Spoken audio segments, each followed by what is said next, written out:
Suzume é um filme que assim que saiu ficou na boca do povão por diversos motivos, sejam eles o mais óbvio, que é o filme ser muito bom, polêmicas envolvendo a equipe de produção do filme, que inclusive é bem bizarro, ou até mesmo sobre como os caras conseguiram fazer um filme onde um dos protagonistas é a porra de uma cadeira. Ela me olha e vê um banco.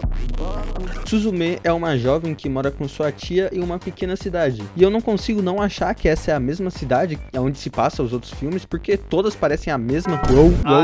Eu não quis dizer isso, japaiada, vocês são my friends, ok? E além de que todos os filmes é sempre uma cidade do interior que se parece muito, eles ainda ficam colocando referência de um filme no outro, então não dá pra saber quando é ou quando não é. Então você meio que fica esperando do nada aparecer um personagem que tem no outro filme, ou um meteoro cair do céu. No caminho de ida pra escola, ela acaba se encontrando com um cara que parece que saiu da porra do laboratório de Dexter. É porque ele tá estudando pra ser professor.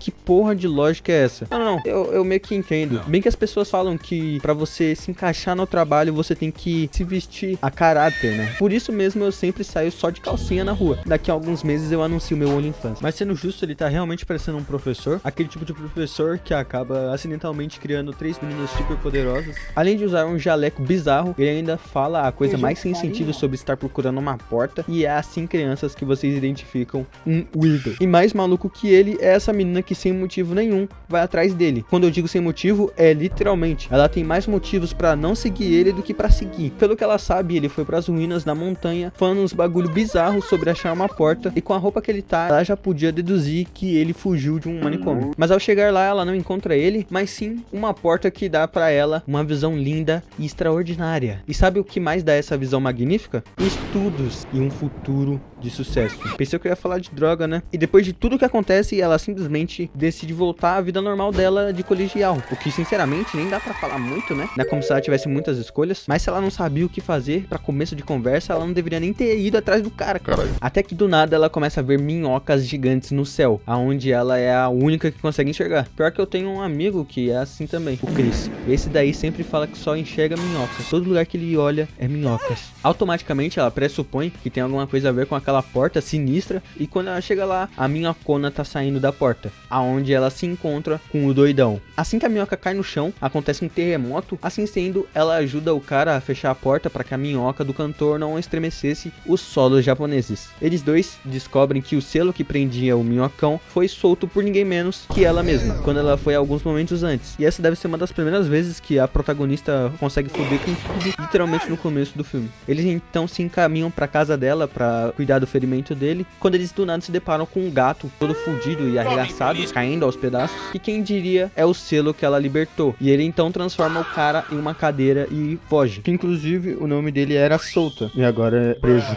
E é bem impressionante como a Suzume simplesmente aceita ir atrás de um gato bizarro com uma cadeira que na verdade é um cara que ela nem conhece. Ela até meio que tem a culpa, né?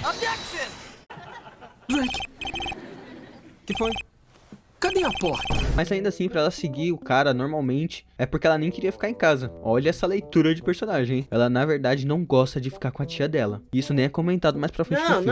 Ou deduzir por conta própria. Mas enfim, eles vão viajando o Japão adentro, fechando portas em busca desse bendito gato, que só aparece pra mogar e por moods no Instagram. Nesse meio tempo, a Suzume vai se lembrando sobre quando ela se perdeu da sua mãe ao entrar em uma porta. Porra, não consigo nem imaginar sobre o que se trata, né? Não faço nem ideia. Já o Soto tá tendo os piores dias da vida dele, porque por mais que ele seja um universitário, se tornar uma cadeira trouxe pra ele o espírito de velho, aonde você simplesmente desmaia por horas sem nem perceber. Puxa vida.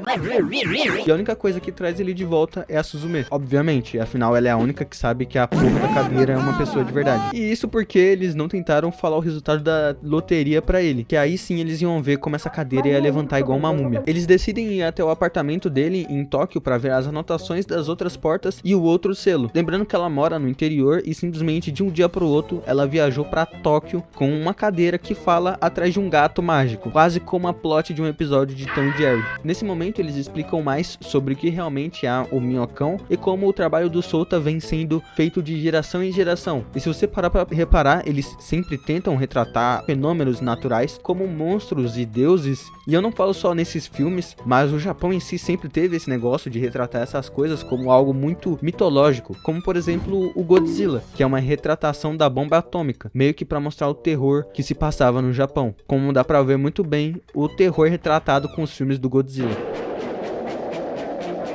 E no meio disso, mais uma minhoca aparece sobre os céus de Tóquio, e dessa vez a maior minhoca. Uma minhoca que saiu de dentro do túnel de um trem, aonde obviamente eles não conseguiriam acessar normalmente. Então eles precisam do selo para parar a minhoca antes dela cair, ou seja, eles precisam do gato. E é aí que eles descobrem que esse tempo todo o Sota tinha se transformado em uma cadeira para se tornar o novo selo. Ou seja, ele precisava ser sacrificado para acabar com essa minhocona gigante. O que, para ser sincero, foi o grande plot. Eu sei que falando não parece, mas eu meio que tinha assumido que ele real só tava virando uma cadeira, e não que ele teria que ser usado como selo, e ela acaba usando ele pra parar a minhoca e salvar a Tóquio, mas logo decide que vai achar um jeito de trazer ele de volta. Então ela vai até o velho, que fala pra onde ela tem que ir pra conseguir entrar nesse mundo alucinógeno, inclusive é o mesmo lugar onde ela se perdeu quando criança. Quem diria, hein? Tô surpreso. Ela então se arruma pra ir nessa expedição, quando ela se depara com um amigo do Sota e a tia dela, que foi até Tóquio atrás dela, que sinceramente é a crew mais aleatória possível, um cara que foi introduzido na metade do filme, e a tia dela que quase nem teve cena direito, muito do nada. Mas sinceramente rende um dos momentos mais engraçados do filme. Depois das duas brigarem sobre a tia nunca ter gostado de criar Suzume, o mano simplesmente mete uma música que a letra literalmente diz pra não brigarem, enquanto as duas estão no carro com cara de choro. Mas enfim, ela chega na antiga casa dela, aonde está a porta que leva ela pro mundo invertido na 5ª temporada de Stranger Things. Não, mentira, porque até em Suzume o mundo invertido é mais perigoso que nessa bomba de série.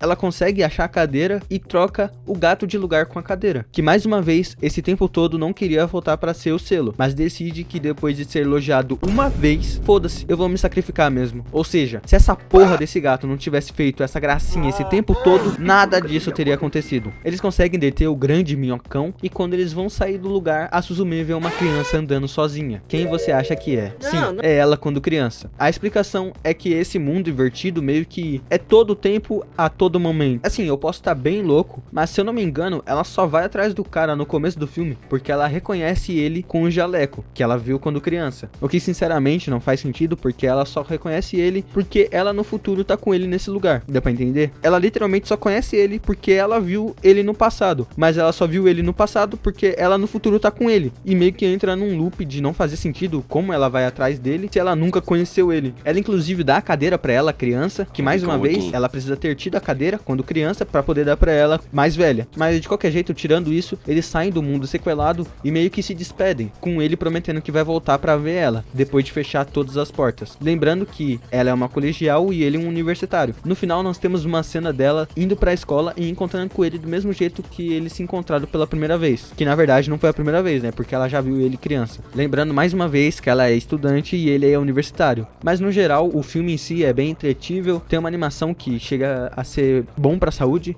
de assistir, de tão bom, entendeu? E uma música muito boa, que inclusive eu tive a chance de ir no show da banda que canta a música e escutar ao vivo.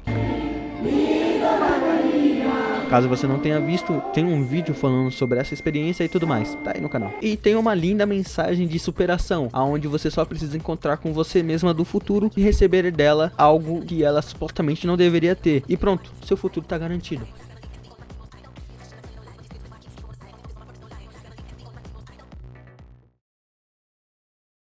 Ou seja, ele precisava ser... Foda-se, eu vou ser